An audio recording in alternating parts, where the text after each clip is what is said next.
Hello दोस्तों, स्वागत है आप सभी का मेरे यूट्यूब चैनल पर।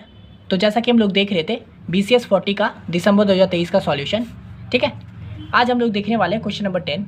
और इससे पहले जितना भी क्वेश्चन था मैं वो पूरा बना के दे दिया हूँ, तो आप लोग ज़रूर इस पूरे प्लेलिस्ट को चेकआउट कर लीजिएगा। और मैंने ऐसे ही इसका जून 2023 का भी सॉल्यूशन करवा दिया है, तो आप उसको भी ज़रूर देख लीजिएगा, ठीक है। तो आइए ये क्वेश्चन को हम लोग देख लेते हैं। तो ये क्वेश्चन कह रहा है, in order to study the impact of air pollution on household, a random sample of 200 household was selected for each of the two communities, ठीक है। The respondent in each house was bothered by air pollution. The response are tabulated below, ठीक है। तो order to एक study करने के लिए कि एयर पोल्यूशन से क्या होता है हाउस होल्ड के ऊपर, 200 हाउस होल्ड को चुना गया, ठीक है, दो कम्युनिटी से, ठीक है। उसके बाद वो जो भी एयर पोल्यूशन की वजह जो भी उनको बॉदर हुआ है उसका हम लोग को ये वैल्यू दिया हुआ है, ठीक है।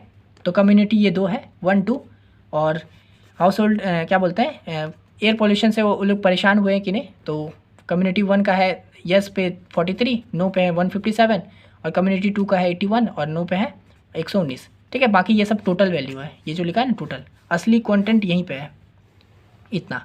उसके बाद ये टोटल है, इन दोनों का एडिशन है ये, और इन दोनों का एडिशन है ये, और फिर इन दोनों का एडिशन है ये, और इन दोनों का एडिशन है ये, ठीक है। तो ये हो गया। अब ये देखिए, ये जो क्वेश्चन है ना, उसके बाद देखिए यहाँ पे, can the researcher conclude that the two communities are bothered differently by air pollution, ठीक है। और यहाँ पे देखिए लिखा हुआ है given x square 1 0.05 is equal to 3.841 और अल्फ़ा इज इक्वल टू 0.05। अब बताइए ये कौन सा क्वेश्चन है।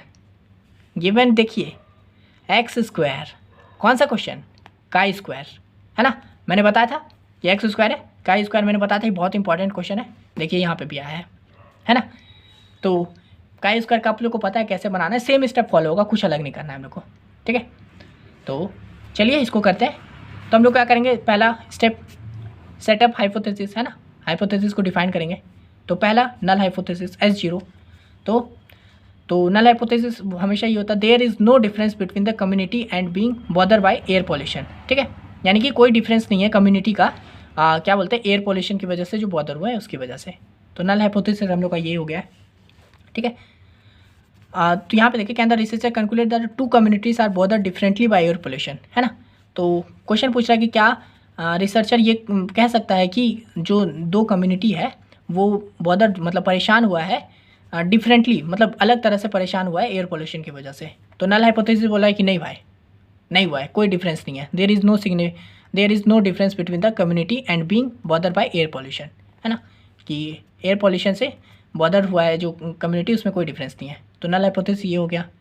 तो अब पता है अल्टरनेटिव क्या होगा, इसका उल्टा कि हाँ भाई ये बोल रहा है नो डिफरेंस, तो अल्टरनेटिव बोलेगा हाँ है। तो देखिए वही है alternative, yes there is a significance difference between the community and being bother by air pollution. तो ये हम लोगों ने पहला स्टेप कर लिया, हाइपोथेसिस को डिफाइन, ठीक है। अब पता है आप लोगों को कैलकुलेट द एक्सपेक्टेड फ्रीक्वेंसी, है ना। स्टेप 2 होता है का स्क्वायर का। आप लोग अगर जून 23 का वीडियो नहीं देखे हो तो उसको पहले देख के आइए, उसके बाद ये देखिएगा, है ना। तो यहाँ पे देखिए कैलकुलेट, हम लोग को सेकंड स्टेप होता है कैलकुलेट द एक्सपेक्टेड फ्रीक्वेंसी ई, ठीक है। तो ई हम लोग को फाइंड करना है। तो यहाँ देखिए E is equal to, E का फॉर्मूला क्या होता है, row total into column total divided by grand total, ये होता है हम लोगों का ई का फॉर्मूला। तो यहाँ पे देखिए ईच सेल के लिए निकालेंगे, हम लोग को पता है ये 4 ही वैल्यू है ईच सेल, मतलब ये बाकी सब तो टोटल है। तो यहाँ पे देखिए क्या होता है, सबका निकालेंगे, इसका पहले इसका निकालेंगे एक्सपेक्टेड फ्रीक्वेंसी, फिर इसका निकालेंगे, फिर इसका निकालेंगे, फिर इसका निकालेंगे, ठीक है। तो ये आप इसको निकालिए। तो फॉर ईच सेल, तो मैंने कम्युनिटी 1 को ऐसे C1 ले लिया है, तो C1 कॉमा यस, यानी कि इस पे निकाल रहे हैं। देखिए मैंने इसको ऐसे लिया है, आप डायरेक्ट चाहते तो E11 है ना, एक्सपेक्टेड फ्रीक्वेंसी E12 इसको मान लेते, E21 इसको मान लेते, E22 इसको मान लेते, है ना। रो कॉलम में जैसे लिखते हैं ना, वैसे मैट्रिक्स में कैसे लिखते हैं, ये E11 हो गया, मतलब रो 1 कॉलम 1, ये रो 1 कॉलम 2, उस तरह से लिखते हैं ना। तो मैंने इसको इस तरह से लिखा है, कॉलम 1 का यस, तो इस पर हम लोग को क्या हो जाएगा, तो रो टोटल, तो इसका रो टोटल यानी कि ये वाले वैल्यू का रो टोटल कितना है, रो टोटल में ये यानी कि 200। तो वही लिखे रो टोटल मतलब 43 प्लस 57 157, तो 43 प्लस 157 इंटू कॉलम टोटल। तो कॉलम टोटल मतलब क्या, 43 का कॉलम टोटल यानी कि 43 + 81, तो वही लिखें 43 + 81, यानी कि यहाँ पे तो खैर टोटल दिया हुआ है तो आपको लिखने का जरूरत नहीं है, आप डायरेक्ट लिख सकते हैं। रो टोटल मतलब 200 × 41 का 43 का कॉलम टोटल क्या हो गया 124, तो 200 × 124 डिवाइडेड बाय, और ग्रैंड टोटल कितना दिया हुआ है, तो ग्रैंड टोटल यहाँ पे देखिए ये जो दिया हुआ है ना ग्रैंड टोटल, देखिए इधर से ऐड किए तो 400 आया और इधर से ऐड किए तो भी 400 आया। तो इसका यही खासियत होता है ना, अगर आप इधर से सबको सम करोगे और इधर से सबका सम करोगे ना, तो यहाँ पे जो वैल्यू आएगा ये सेम आएगा, इधर से भी और इधर से भी। तो यहाँ पे हम लोग का ग्रैंड टोटल कितना दिया हुआ है 400, तो वही लिख दिए 400, तो मल्टीप्लाई कर दीजिए, इसको सॉल्व करेंगे तो आ जाएगा हम लोग का 62। अब इसी तरह से इस वाले वैल्यू को भी निकालेंगे, यानी कि क्या कम्युनिटी 1 C1 और नो, तो C1 और नो के लिए हम लोग निकालेंगे तो क्या हो जाएगा वही रो टोटल, तो यहाँ पे है तो इसका रो टोटल क्या है वही होगा 200, तो 200 इंटू और इसका इस वैल्यू का कॉलम टोटल, तो कॉलम टोटल कितना है 276, तो 200 into 276 divided by total grand total यानी कि 400, तो इसको करेंगे तो आ जाएगा 138।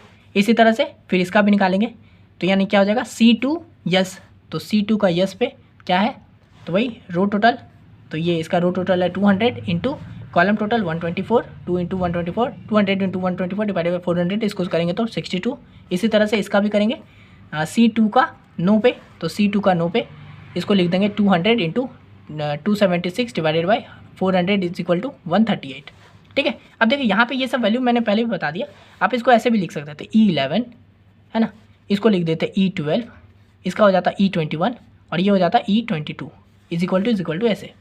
ठीक है, तो ये हम लोगों ने क्या बोलते हैं एक्सपेक्टेड फ्रीक्वेंसी निकाल दिया सभी वैल्यू का। ठीक है, सभी सैंपल का जितना भी था। अब हम लोग को क्या करना है, थर्ड स्टेप क्या करना है, कैलकुलेट काई स्क्वायर स्टैटिस्टिक। ठीक है, तो उसको फाइंड करने के लिए क्या होता है, हम लोगों को एक टेबल बनाना होगा। तो ये जो ऑब्जर्व फ्रीक्वेंसी था, ऑब्जर्व फ्रीक्वेंसी मतलब क्या, ये जो था 43, 157, 81 और 90, ये 199, तो ये जो था 119, तो ये हम लोग का हो गया ऑब्जर्व फ्रीक्वेंसी, यानी कि जो पहले दिया हुआ था ऑब्जर्व किया हुआ, तो वही लिखे ऑब्जर्व फ्रीक्वेंसी 43, 157, 81 और 119। ठीक है, ऑब्जर्व फ्रीक्वेंसी यानी O, और ये एक्सपेक्टेड फ्रीक्वेंसी जो अभी निकालें, तो सभी पे जो वैल्यू निकालें, यानी कि पहले वाले पे कितना है 62, दूसरे वाले पे 138, फिर 62, 138, तो एक्सपेक्टेड फ्रीक्वेंसी 62, 138, 62, 138 है ना, सभी पे है ना। यहाँ पे जो निकाले वो जो आया उसी को लिखे हैं इस पे सामने पे। ठीक है, तो ये हो चुका है एक्सपेक्टेड फ्रीक्वेंसी हम लोग अभी जो निकाले सबका। उसके बाद क्या करना होगा, तो O माइनस ई।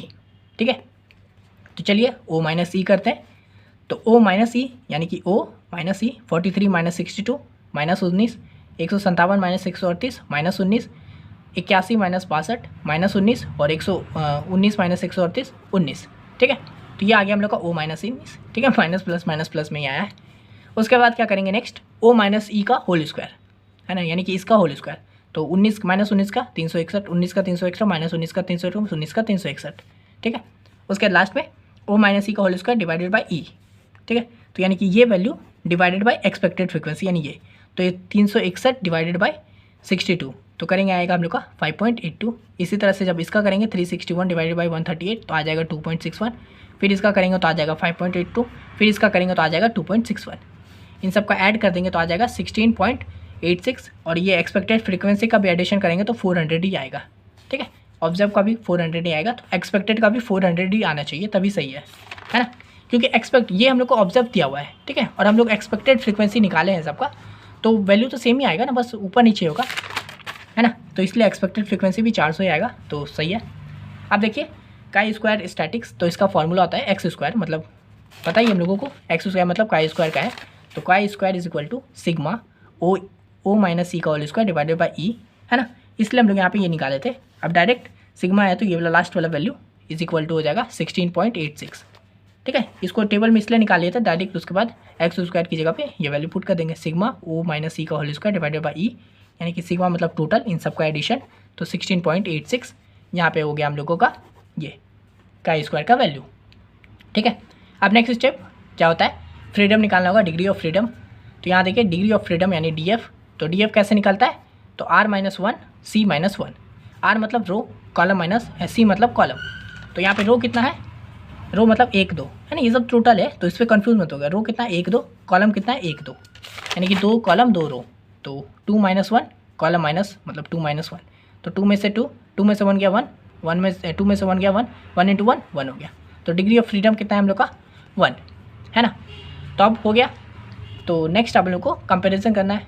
तो hair calculated chi square value क्या है, कैलकुलेटेड वैल्यू अभी हम लोग निकाले हैं जो वो है 16.86, और क्रिटिकल वैल्यू या फिर टेबुलेटेड वैल्यू यानी कि क्रिटिकल वैल्यू कितना दिया हुआ है, तो वो क्रिटिकल वैल्यू दिया है हम लोग का 3.841 है ना। और ये सिग्मा दिया हुआ है, ये ये है 0.05 मतलब 5% लेवल ऑफ सिग्निफिकेंस है ये इसका मतलब है ना। तो यहाँ पे देखिए हम लोग को ये वैल्यू दिया है टेबुलेटेड वैल्यू 3.841 है ना। तो यहाँ देखिए हम लोग का कैलकुलेटेड वैल्यू क्रिटिकल वैल्यू से ज़्यादा है। तो अब बताइए कि इसमें क्या करना होगा, नल हाइपोथेसिस को लेना होगा कि नहीं लेना होगा। अब तक आप लोग इतना वीडियो देख लिया, आप समझ गए होंगे क्या करना है। कैलकुलेटेड वैल्यू हम लोग का बना है, तो यहाँ देखिए since the calculated chi square value is greater than the critical value so we reject the null hypothesis है ना। कैलकुलेटेड वैल्यू अगर बड़ा होता है तो हम लोग नल हाइपोथेसिस को रिजेक्ट कर देंगे। So therefore the researcher can calculate that the two communities are bothered differently by air pollution at level 5% of significance है ना। यानी कि वही देखिए यहाँ पे हम लोग क्या किए हैं, रिजेक्ट कर दिया नल हाइपोथेसिस को। तो नल हाइपोथेसिस क्या बोलता था, there is no difference between community और border by the air pollution, लेकिन हम लोग नल हाइपोथेसिस को रिजेक्ट कर दिए, यानी कि हम लोग का अल्टरनेटिव होगा।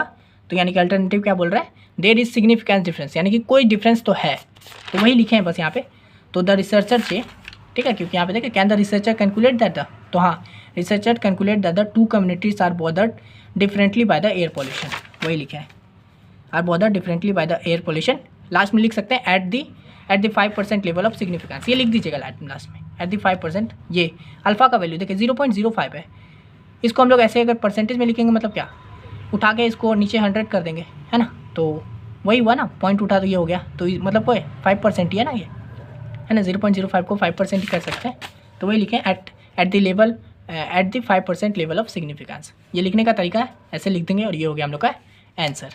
ठीक है, काफ़ी इजी था क्रिटिकल ये का स्क्वायर का बनाना। अब हम लोग आप लोग बहुत बार समझ चुके होंगे। नल हाइपोथेसिस लीजिए, अल्टरनेटिव लीजिए, एक्सपेक्टेड फ्रीक्वेंसी निकालिए, कैसे निकलता है, row total into column total divided by grand total, सभी वैल्यू पे एक्सपेक्टेड फ्रीक्वेंसी निकालिए, सबका निकल गया। उसके बाद टेबल बनाइए, ओ ई का ओ माइनस ई कीजिए, ओ माइनस ई का होल स्क्वायर कीजिए, उसके बाद O minus E divided by E कीजिए, एक्स स्क्वायर का वैल्यू ले आइए, डिग्री ऑफ फ्रीडम निकालिए 1 आ गया।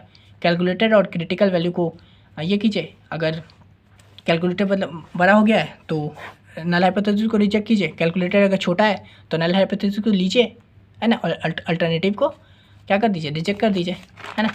यहाँ देखिए अगर आप लोग को एक और बात बता दो, डिग्री ऑफ फ्रीडम क्या निकला है 1, और यहाँ देखिए हम लोग का लिखा हुआ था एक्स स्क्वायर, यहाँ पे देखिए 1 लिखा हुआ है ना।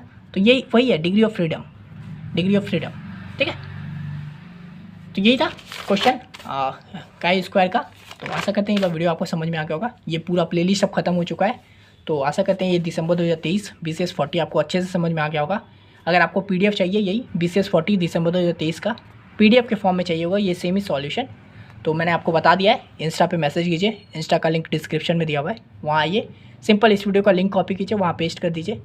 ये फ्री PDF नहीं होगा, पेड PDF होगा, तो मैं आपको बता दूंगा कैसे पे करना है, आप पे करोगे और मैं ये PDF आपको वहाँ प्रोवाइड करा दूँगा।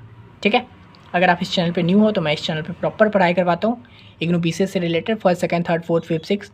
तो ये चैनल आपके आज भी काम का है, 6 महीने बाद भी काम का होगा, और साल भर बाद भी ये चैनल आपके काम का होगा ही। ठीक है, तो आप लोग ज़रूर इसको सब्सक्राइब कर लीजिएगा, और मैं यहाँ पे प्रीवियस ईयर सॉल्व करवाता हूँ, तो आप लोग ज़रूर अपने जूनियर्स को शेयर कीजिएगा, अपने फ्रेंड्स को शेयर कीजिएगा। ठीक है, क्योंकि इसमें मैं 1st सेमेस्टर, 2nd, 3rd सभी का कर दिया हूँ, तो उन लोगों को भी हेल्प हो जाएगी।